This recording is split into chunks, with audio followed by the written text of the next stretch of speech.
Hey everyone, Avelina Moray here. Welcome back to my channel. Today I'm going to speak about something that's a little more serious. I haven't really touched upon anything like this on my channel before, and I really want to start to do more videos like this. So what I'm going to be speaking about is the birth of my two children and how they were cesarean. I've had quite a few comments from just people on Instagram that follow me and stuff that are about to have, like women obviously, cesareans themselves, and I've been quite public about I would say that the traumatic experience that I had, and I feel by just kind of explaining about my situation a little bit, it might be able to help you if you're about to go through a cesarean or C-section yourself. So I kind of got to mention that the main purpose of this video is to compare two types of C-sections or cesareans. The first, which I had, was an emergency, and the second was a planned or elected, whatever you want to call it. The two were so different. It's stupid. Like the recovery, the actual incision, the healing, every single element about these two procedures were completely different. I'm going to start by putting this beautiful footage of my second son, London, up. Now, I think it's absolutely beautiful, but I will put a little bit of a disclaimer or warning. If you have a weak stomach, they are pulling a baby out of my stomach. So I wouldn't say it's gory, it's medical, it's a medical video. I wasn't able to film the birth of my first son because it ended up being an emergency cesarean.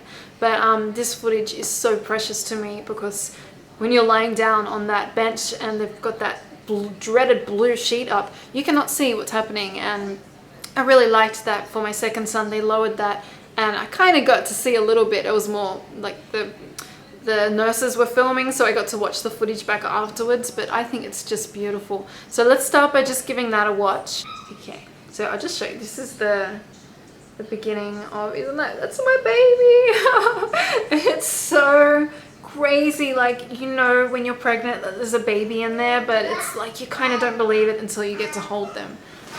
You guys know what I'm talking about. Okay, so here we go. I got the video of what's happening. Oh my god, she's so little. Hi, Mom.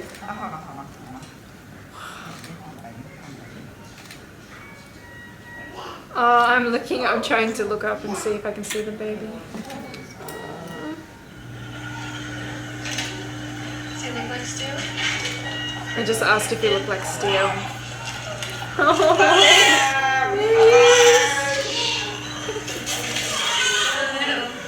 Little London Moray. That is unbelievable. Just got some notes here so I don't kind of lose track and go on a tangent because I do that a lot. So before the C-section, let's start with the elective. It was so much calmer. That's the word I keep coming back to. It was so calm, like to have it be booked in. Like, of course, there was the possibility that my water would break and I would go into labor before the date that the C-section was scheduled, but that didn't happen. So it was very calm the night before. I didn't sleep much. I was very anxious, as you would imagine. And I couldn't eat after 11 p.m. And I remember getting up at like 4 a.m. and like having my bag packed and just kind of going, wow, this is it. I'm going to meet my second son today. And again, I couldn't eat, so I put my makeup on because I'm like, it's 4 a.m. What the fuck am I going to do? Everything's packed. I'm ready to go. So that did not happen with the emergency one, obviously, after like 16 hours of natural labor. So yeah, I got some really nice shots that I put up with London. And yeah, they look a little glamorous because, again, I had my makeup done. The second time round, it was also just a lot calmer as well, like that being due to kind of knowing what to expect, but the elective was again so much calmer. You gain the knowledge, I guess, of knowing what to expect, but if I had have experienced as a first-time mother an elective cesarean, I think it would have been so much better. But you know, complications arose with steel and he had to come out like right that second, so there was no choice. Even though I was in tears, I was almost like yelling at my obstetrician. I did not want a cesarean, but she's like, Avelina, he's going to die. You know, it was that black and white. Like, yeah, we were really lucky that we got to steel when we did. Okay, so before the C-section for the emergency one, obviously I'd been through 16 hours of labor. I did not have makeup on. Obviously, who does? I was exhausted. I had eaten as well because I didn't expect it to turn into, you know, needing to have a cesarean. So I was just eating. I was fucking hungry. And it just got to the point where my labor didn't progress. I didn't dilate. They induced me. I still didn't dilate. And then I think my body had some kind of reaction, or let's say the baby still had some kind of reaction to the drugs that they gave me to dilate, and even then I still didn't dilate. And yeah, his heart rate, it was the scariest thing. Like the machine that they put you on, you know, babies' heart rates are always fast, and then it would just go to like Largo speed. It was so slow, like I nearly died hearing that. And like the midwives rush in, and I was always like, if something is wrong, tell me, you know, don't fuck around, just tell me. And they're like, oh, we're just checking. I'm like, is that normal? And I was just like, fucking tell me. They're like, no, we're calling you obstetrician. We're a little worried.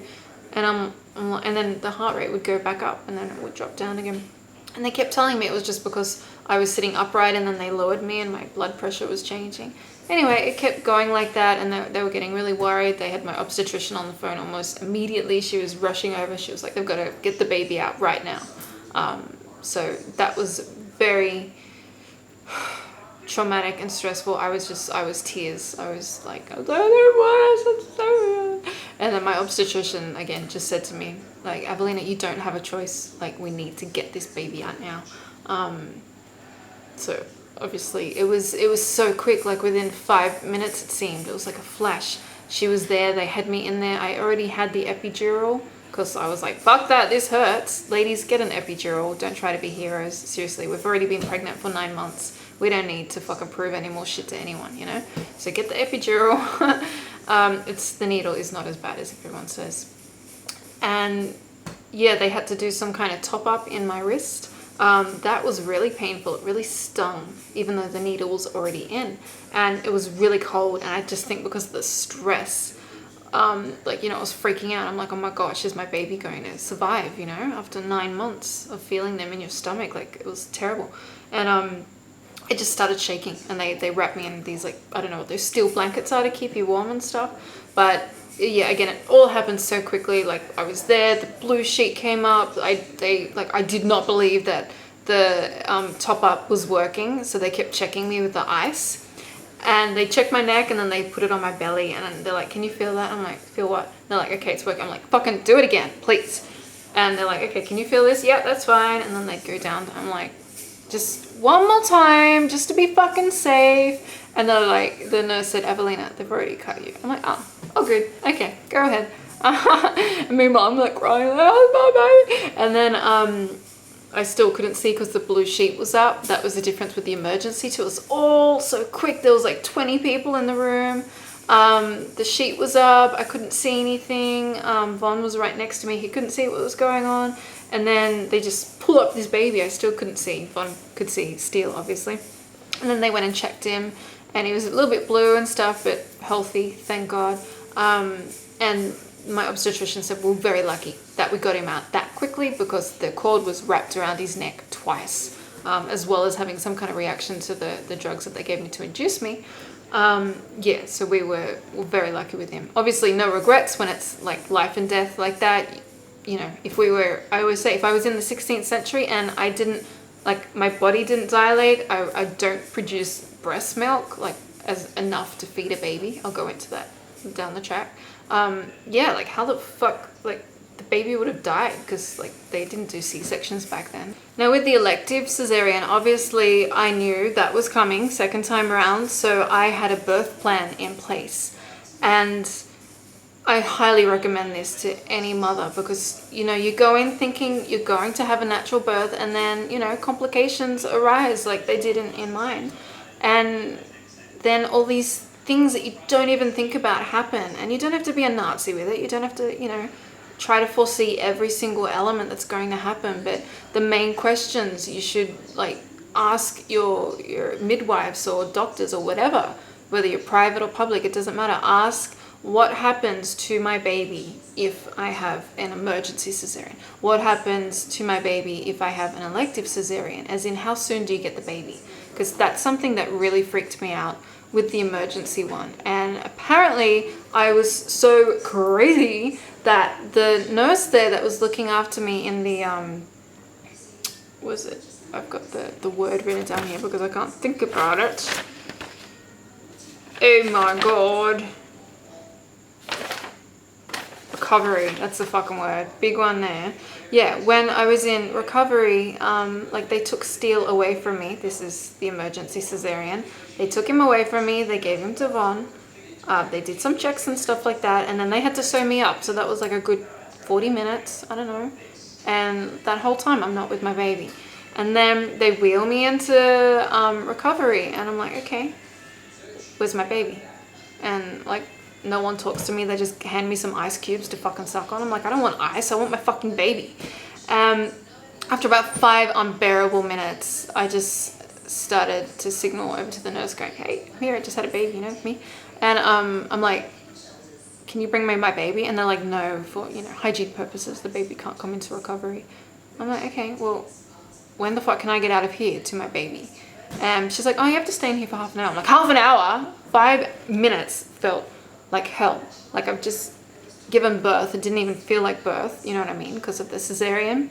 It didn't happen how I envisioned it would. I was so upset. I'm alone. I'm scared.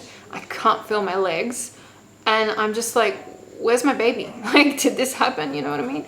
And then you look down at your stomach and you just feel awful. Anyway, I kept asking her, and then I'm like, half an hour passed, and like, you know, 31 minutes later, I'm asking the nurse, okay, it's been 30 minutes, get me out of here. And she's like, oh, your room's not ready. You might have to stay here another 2 or 3 hours. And I just burst into tears. I'm like, can you call my husband? Like, and she tried and she couldn't get through because his phone was probably on silent. And she's like, yeah, he's not picking up. I'm like, he's fucking with the newborn baby. Of course he's not picking up. He's busy. I'm like, call maternity. Surely the hospital has a phone there. Anyway, she finally got through. Like, she used a brain cell and called the maternity ward. Vaughn finally came over, and apparently on the way over to, you know, his wife that's just had a baby, she said, is your wife depressed? Does she suffer from anxiety? Because apparently, like, a new mother, like, is acting a little crazy because after like an hour and a half, like, I still haven't been reunited with my baby. I think that's a completely normal reaction, and that woman was just a bitch. So yeah, fuck you if you're watching this. So Vaughn came, he calmed me down a little bit. I think he brought me the phone and I got to see Steele a little bit. At this point I still hadn't held my baby. It was crazy. If we just go and compare that to the elective cesarean for a second, it was so different. Again, the word I keep coming back to describe this is just calm. There was a calmness. And yes, I did have the birth plan in place. And before they even started the second cesarean, the elective one, I said to him, look, you're gonna deliver my baby and you're going to give him to me as soon as humanly possible. And and then I asked before like the surgery, I said, what happens after you pull the baby out of my stomach? Does he disappear for 5 hours or what the fuck? And they said no, the procedure for an elective cesarean is very different. Like, this changes from hospital to hospital, but it's very different compared to an emergency one. Again, I didn't think to ask these questions because I didn't think I was going to have an emergency cesarean. So even just knowing, oh yes, you'll have to stay in recovery for half an hour, you won't be reunited immediately with your baby, that would have really helped me to know that. So yeah, just ask your hospital, ask your doctor these questions so you're not, you don't go through what I went through. And my story just keeps getting worse and worse and worse, unfortunately, for Steele. For London, my second son, they did those checks, so they pulled him out of my belly, Vaughn cut the cord, and then they put him on my chest, and it was beautiful, and he did not leave. And that was so fantastic. It was as close to skin as I was going to get, because I couldn't do natural labor. Again, my body, I don't dilate. I don't know why. It's a bit weird. But anyway, they did that within like maybe 3 or 4 minutes. He was on my chest and it was beautiful. And I was even trying to breastfeed almost immediately. So the whole time they sewed me up, he was on my chest. And then when they wheeled me into recovery, I think that's when I started to breastfeed. So it was beautiful to have him there that whole time, and that connection that a mother obviously has to their child that they've been just carrying for 9 months within them is so precious, and you want to see this child speak of the devil. Hello, baby. As soon as possible.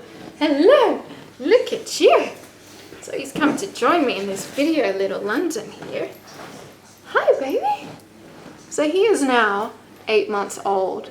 He's got all rashes over his face because he's teething, the poor little devil. Say hi. Yeah.